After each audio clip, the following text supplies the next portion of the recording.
नमस्कार सभी किसान साथियों का एक बार फिर से हार्दिक स्वागत है आपके अपने YouTube चैनल भारत फर्टिलाइजर पे। किसान साथियों, आज अपने बात करेंगे मूंग की खेती के बारे में, क्योंकि मूंग की खेती है वो एक शॉर्ट टाइम की खेती है और हर किसान भाई के पास 2 से 3 महीने का ऐसा समय होता है जहां पे वो कोई फसल नहीं लगा सकता।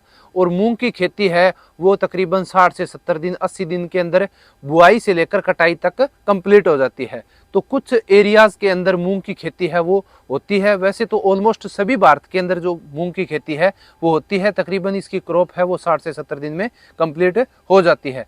तो जैसे राजस्थान का कोटा है, बारा है, बूंदी वाला एरिया है, वहाँ पे जो मूंग की सोविंग होती है। कुछ एरियाज़ के अंदर जो बसंतकालीन मूंग लगाते हैं, कुछ एरियाज़ के अंदर जो है वो गर्मी के मौसम में जो मूंग लगाते हैं, कुछ एरियाज़ के अंदर बरसात के मौसम के अंदर मूंग लगाते हैं। जैसे अभी की बात करें तो पंजाब जो एरिया है वहाँ पे जो आलू की हार्वेस्टिंग हो गई है, या कुछ खेत खाली पड़े हैं जहाँ पे अभी कुछ क्रॉप नहीं लगी हुई है, जहाँ पे अदर एरियाज़ के अंदर भी कुछ क्रॉप नहीं लगी हुई है, जैसे एमपी वगैरह है वहाँ पे भी अभी ज़मीनें हैं वो खाली पड़ी है। तो यहाँ पे जो है मूंग की खेती करके अपने अच्छा प्रॉफिट है वो कमाया जा सकता है, क्योंकि मूंग की खेती है उसका मिनिमम सपोर्ट प्राइस है वो भी अच्छा है, करीबन 8,500-9 हज़ार के आसपास है। और इसका उत्पादन है वो भी 7 से 8 क्विंटल 9 क्विंटल प्रति एकड़ तक 10 क्विंटल तक भी देखा गया है। राजस्थान की अगर बीघे की बात करूं तो 5 से 6 क्विंटल 7 क्विंटल तक प्रति बीघा हुआ है। तो अगर एकड़ की बात करें तो नॉर्मल सी बात है, अपने 8 से 10 क्विंटल 12 क्विंटल तक आराम से हो जाता है।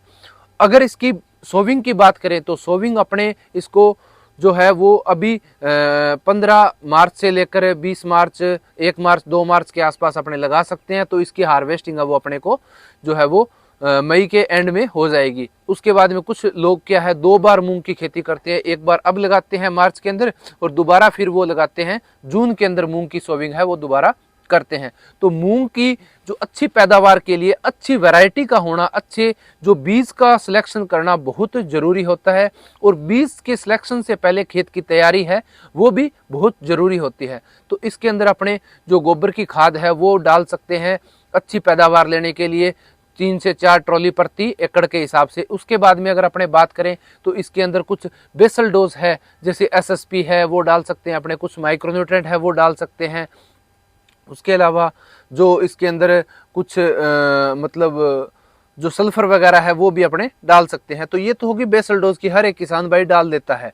अब अपने बात करते हैं अच्छे बीज का होना बहुत जरूरी है अच्छी फसल लेने के लिए, क्योंकि बीज है वो अपने एक बार लगाते हैं, उसका इंतजार है वो फार्मर को उसकी हार्वेस्टिंग तक रहता है, ताकि अच्छा बीज लगाए तो अच्छी उसको पैदावार मिले। क्योंकि अगर अपने कोई स्प्रे है या फिर कोई फर्टिलाइजर है वो अपने काम नहीं करता है, स्प्रे काम नहीं करती है, तो अपने उसको क्या है रिपीट करके 7 से 8 दिन बाद में दोबारा कर सकते हैं। लेकिन बीज का सिलेक्शन अपने एक बार करते हैं, एक बार बीज लग गया उसके बाद में अपने दोबारा है वो बीज उसी के बेस पे अपनी खेती है वो निर्भर करती है। तो सबसे अच्छी वैरायटी जो बात करें तो अपने वो है जो हिसार के द्वारा निकाली गई थी MH 1142 वैरायटी है। बहुत ही पॉपुलर वैरायटी रही है और इसका प्रोडक्शन है वो भी अच्छा आया है, करीबन 5-6 क्विंटल प्रति बीघा के हिसाब से। एकड़ की बात करूं तो 8-9 क्विंटल 10 क्विंटल तक प्रति बीघा के एकड़ के हिसाब से इसका उत्पादन है वो आया है। तो 1142 वैरायटी है, इसके अंदर येलो मोजेक नहीं आती है, एक इसका फैलाव है वो भी अच्छा है, एक इसके अंदर जो है वो मतलब इसकी हार्वेस्टिंग है वो भी 70 दिन में अपने कंप्लीट कर लेते हैं। बुआई से लेकर जो कंप्लीट है हार्वेस्टिंग वो 70 दिन में हो जाती है। और इसको कंबाइन से भी अपने कटवा सकते हैं। ऑलमोस्ट आजकल जो सभी वैरायटियां हैं वो एक साथ इसके अंदर, कुछ लोग आजकल इसमें जो पैराक्वाट है वो यूज़ करते हैं ताकि फसल को एकदम जला के उसको सुखा के, और उसके अंदर उससे क्या नुकसान है पीछे कुछ जो विशेषज्ञ है उन्होंने बताया था भी अपने इसके अंदर जो 33% जिंक होती है उसका स्प्रे करके वो अपने अगर करेंगे तो वो क्या है पौधे के द्वारा वो जमीन के अंदर जाएगा और पौधा सूख जाएगा उससे, और वो अपनी काम भी आएगी जिंक, और इससे आगे जो नुकसान है वो भी नहीं होता। क्योंकि पैराक्वाट अपने करते हैं तो इससे अपने जो मूंग खाते हैं, मूंग इंसान खाता है, लेकिन उससे क्या है भी आगे जो बॉडी के अंदर इसका इफेक्ट है वो काफ़ी पड़ता है। तो आप जो हो सकता है जहाँ तक आप पैराक्वाट न करें और इसको या तो दांती से काट के फिर इसको थ्रेसिंग करवा लें, या आप कंपाइन से करवा रहे हो तो इसके अंदर जिंक 33% का सल्फर जिंक जो 33% आती है उसका स्प्रे करके और आप इसको सुखा सकते हैं। पहली वैरायटी तो होगी ये। एक उसके बाद में दो वैरायटी और, एक वैरायटी और है MH421। इसके अंदर कुछ येलो मोजेक की संभावना रहती है, लेकिन वैरायटी ये भी बहुत अच्छी थी, इसने भी अच्छा प्रोडक्शन दिया था 8 से 10 क्विंटल प्रति एकड़ के हिसाब से। काफ़ी पॉपुलर वैरायटी रही है। दोनों वैरायटियाँ सरकारी अनुसंधान के द्वारा, सरकारी संस्थानों के द्वारा निकाली गई है और बहुत ही अच्छा रिजल्ट इनका देखने को मिला है। अब इसके अंदर अपने आगे बात भी करेंगे, इसके अंदर स्प्रे है वो अपने कौन सा करना चाहिए, किससे अच्छा रिजल्ट मिलता है, वो भी अपने बात करेंगे। और इसके अलावा अगर मैं तीसरी वैरायटी बात करूं तो हमारे गंगानगर के द्वारा इफ्सा कंपनी के द्वारा निकाली गई थी बंसी गोल्ड वैरायटी है। पहले इन्होंने बंसी निकाली थी, अब इनकी बंसी गोल्ड आ रही है काफ़ी सालों से। तो बंसी गोल्ड वैरायटी का भी उत्पादन बहुत अच्छा रहा है, बहुत पॉपुलर वैरायटी रही है और इसका उत्पादन अभी अच्छा आ ही रहा है। लोगों के अंदर इसकी जो है वो मतलब जो खरीदने की एबिलिटी है वो ज़्यादा रहती है। तो ये आप भी वैरायटी अपने लगा सकते हैं। इन सभी की जो सीड रेट है वो अभी जो किसान भाई लगाएंगे उसके अंदर अपने को सीड रेट इसकी 4 से 5 किलो प्रति एकड़ के हिसाब से रखनी पड़ेगी। अगर इसी वैरायटियों को अपने अगर लगाते हैं जुलाई में या फिर अपने लगाते हैं जून के अंदर, तो अपने इसकी जो सीड रेट है वो 2 से 3 किलो प्रति एकड़ के हिसाब से रख सकते हैं, क्योंकि उसके अंदर तब जर्मिनेशन 100% होता है। अब जर्मिनेशन परसेंटेज है वो कम हो जाती है, तो इससे थोड़ा सीड रेट अपने को ज़्यादा रखना होता है। उस टाइम फैलाव भी ज़्यादा करती है। इस टाइम वैरायटियाँ हैं जो फैलाव है वो इस समय लगाते हैं मार्च के अंदर, उसका फैलाव कम होता है।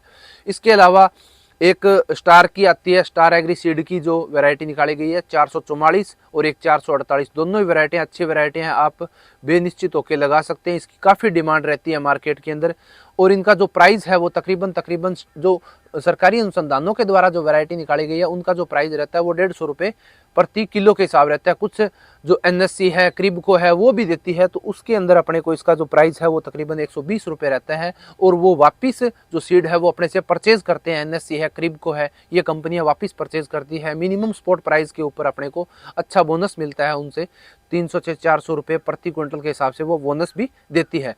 तो ये वैरायटियाँ आप अच्छे लगा सकते हैं। उसके अलावा एक श्रीराम कंपनी की गंगानगर की वैरायटी है विजेता, वो भी अच्छी वैरायटी है, उसका भी वही सेम रेट रहता है 220-30 रुपये प्रति किलो के हिसाब से।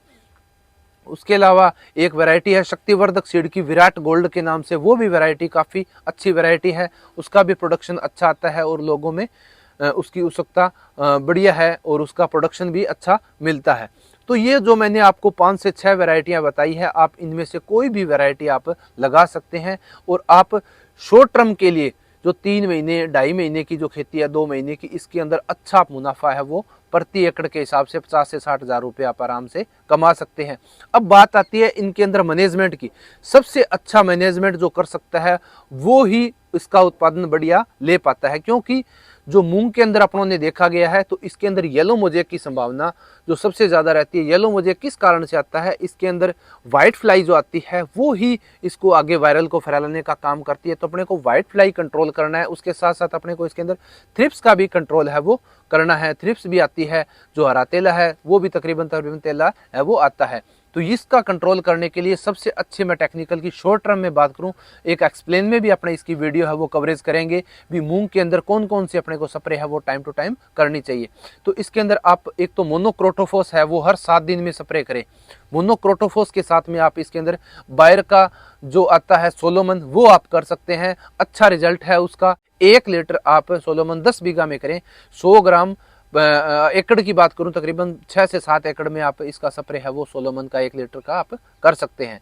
उसके अलावा एक अडामा कंपनी का भी अच्छा प्रोडक्ट आता है जिसके अंदर 2 टेक्निकल दिए हुए हैं। एक टेक्निकल है उसके अंदर डायनेटोफुरान टेक्निकल होता है, उसके अंदर डायनेटोफुरान, और एक उसके अंदर होता है जो डेलीगेट के अंदर टेक्निकल होता है वो होता है, उसका नाम है ये स्पिनोटोरम। ये 2 टेक्निकल मिला के अडामा ने एक प्रोडक्ट बनाया है और उसका भी अच्छा रिजल्ट है वो अपने को देखने को मिलता है। उसके अलावा आप डेलीगेट का भी स्प्रे है इसके अंदर वो कर सकते हैं। और उसके अलावा आप इसके अंदर काफ़ी मार्केट के अंदर अच्छे अच्छे टेक्निकल है वो आप कर सकते हैं, लेकिन अपने को मोनो जो है वो हर स्प्रे में साथ में रखनी है। उसके अलावा आप इसके अंदर एक टेक्निकल लैम्डा प्लस कोराजन है वो सुंडी के लिए, सुंडी भी इसके अंदर आती है, जो वोल्वरम है जो सुंडी है वो भी आती है, तो उसके लिए आप अच्छा जो टेक्निकल है वो साथ के साथ में कोराजन है या लैम्डा कोराजन है इसका भी आप स्प्रे करें ताकि इससे अपने को अच्छा रिजल्ट है वो मिल सके।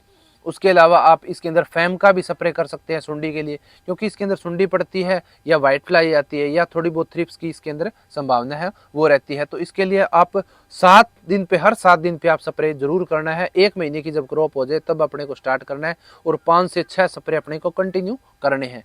तो ये हुई बात स्प्रे की।